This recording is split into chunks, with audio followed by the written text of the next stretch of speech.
Bora falar também sobre a vitória super importante do Vasco contra o Fluminense, colocando em situação perigosa o Santos, o Curitiba, entre outros clubes, o Bahia, o Goiás e até o Corinthians. Vou te dar uma atualizada sobre as classificações do Campeonato Brasileiro da Série A e B. Tem várias outras novidades também, tenho certeza que você vai curtir esse vídeo. Quero contar a respeito de Pumita Rodrigues, lateral direito uruguaio, pode parar no Palmeiras como tem sido especulado? E várias outras coisas super legais. Antes, deixa eu só me apresentar, me chamo Jorge Nicola, jornalista esportivo, e o objetivo por aqui é deixar você super bem informado sobre as coisas do seu clube do coração. Para não perder nada, só apertar esse botão vermelho de inscreva-se. Combinado?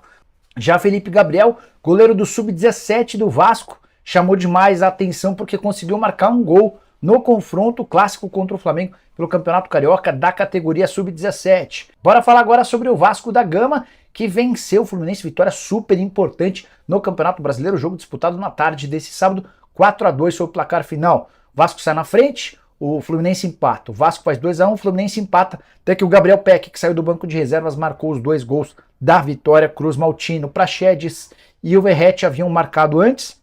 O Marcelo e o Lima descontaram para o Fluminense. Queria chamar atenção para alguns tabus quebrados. Vasco não vencia o Flu há 8 jogos, eram 4 empates e 4 derrotas.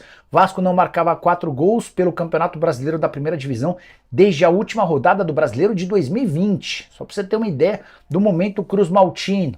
Importante contar que cerca de 36 mil pessoas estiveram no Newton Santos, o estádio do Botafogo. Jogo bem interessante que fez com que o Vasco respirasse e demonstrasse ou passasse confiança para o seu torcedor. O time agora segue na 18ª colocação, mas com 20 pontos conquistados, apenas 1 ponto atrás do Santos, que é o primeiro time na zona do rebaixamento. A diferença em relação ao Bahia e Goiás, que são os primeiros clubes fora do Z4, é de 5 pontos, com um detalhe importante: o Vasco tem um jogo a menos do que eles. Se vencer o América, vai a 23 pontos e diminui essa vantagem para apenas 2.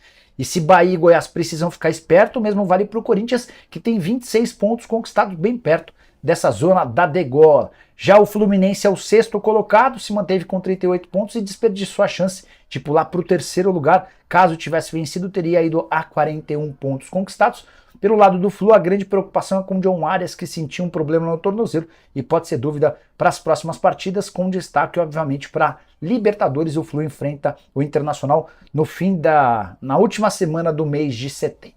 Bora falar sobre Alex Teixeira, que causou no Vasco nas últimas horas. Ele fez uma postagem escrevendo o seguinte, abre aspas: "Você pode valer muito, mas se estiver no lugar errado, nunca será reconhecido", fecha aspas. Torcedor do Vasco pegou birra com a publicação, imaginando ou entendendo que era um recado em relação ao Cruz Maltino.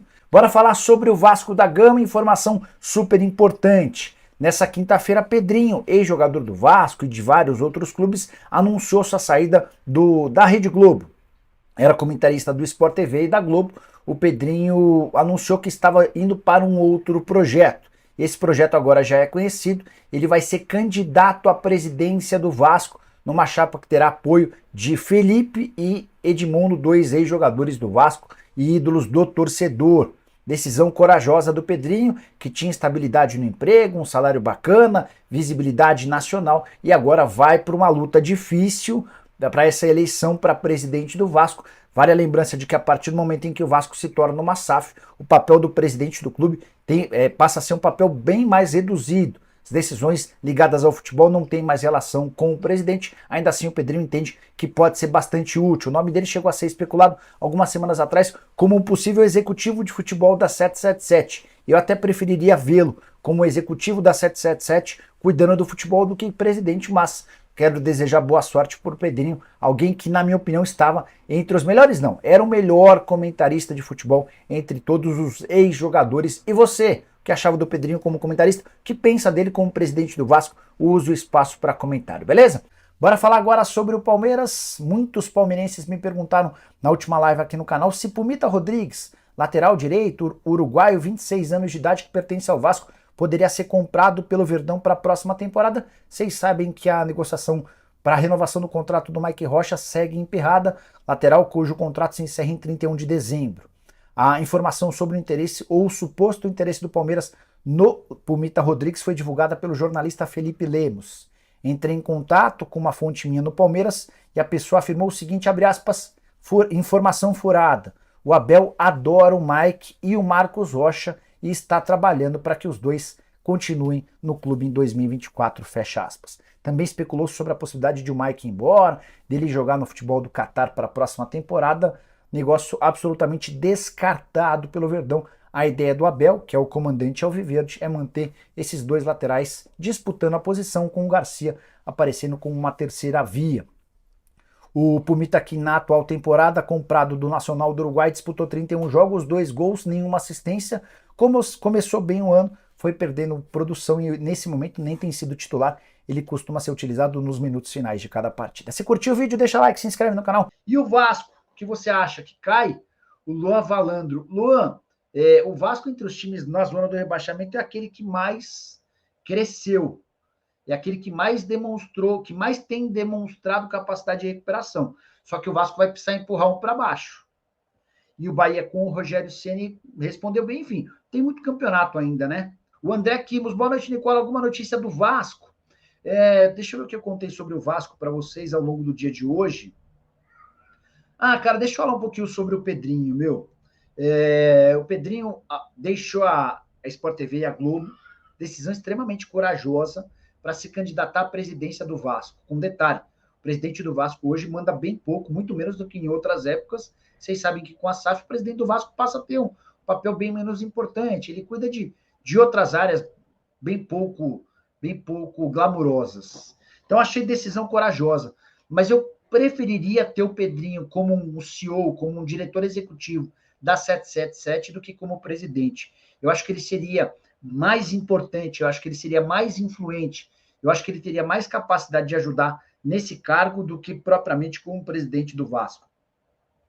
Mas confio demais nele, acho um cara extremamente lúcido, extremamente honesto, extremamente justo, e vou torcer para que ele consiga avançar nessa carreira de candidato à presidência, tá? Avançou algo sobre Rodrigo Caetano ir para o Vasco e o Paulo Brax ir para o Galo. Hoje, André, acho que esses movimentos eles vão acontecer mais para o fim do ano, cara. E aí, só para você entender, a gente não sabe ao certo como é que o Atlético termina a temporada, né? Nem o Vasco.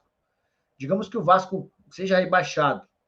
O planejamento da 777 vai ser todo diferente. Mas o que eu posso contar é que o primeiro nome pensado pela 777 quando comprou o Vasco foi do Rodrigo Caetano, que tinha contrato com o Atlético e não queria sair.